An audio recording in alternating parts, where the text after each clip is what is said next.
So first let's unpack exactly what K2 is. It's different than K1, which many of you have heard about. That's found in your leafy greens and it helps with blood clotting. But K2 is very different. What it does in the body is regulates calcium.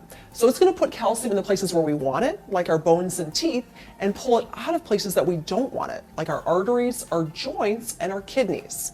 So if you struggle with kidney stones, if you know anyone that has osteopenia or osteoporosis, or coronary heart disease, this is all a problem with calcium. That means that calcium is going in those arteries, it's going in the kidneys, or it's going on those joints. And K2 will help dislodge that, so it's really powerful.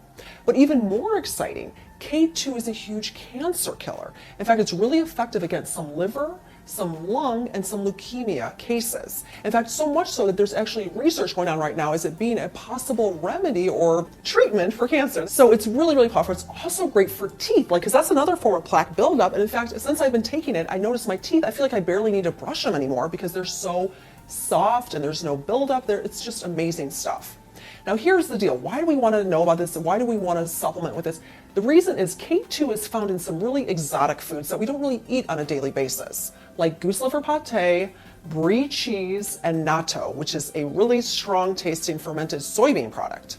Now the places where people consume this regularly, guess what? They have some of the highest longevity rates, like Japan. There's a certain province in France that has super low coronary heart disease, and they're like, why is it? Well, it turns out it's the foie gras capital of the world.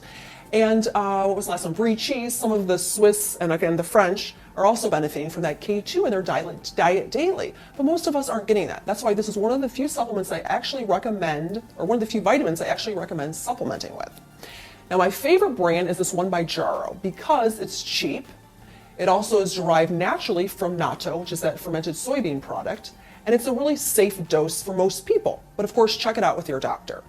So there you have it, K2. It's an amazing, amazing vitamin, especially if you ever want to get pregnant or nursing. One last note, if you're taking vitamin D, particularly in high doses, it's critical that you take vitamin K2. In fact, some people that have been high dosing vitamin D, they're getting kidney stones and severe joint pain because they are actually depleting themselves more of K2 because they kind of work antagonistically, is that a word?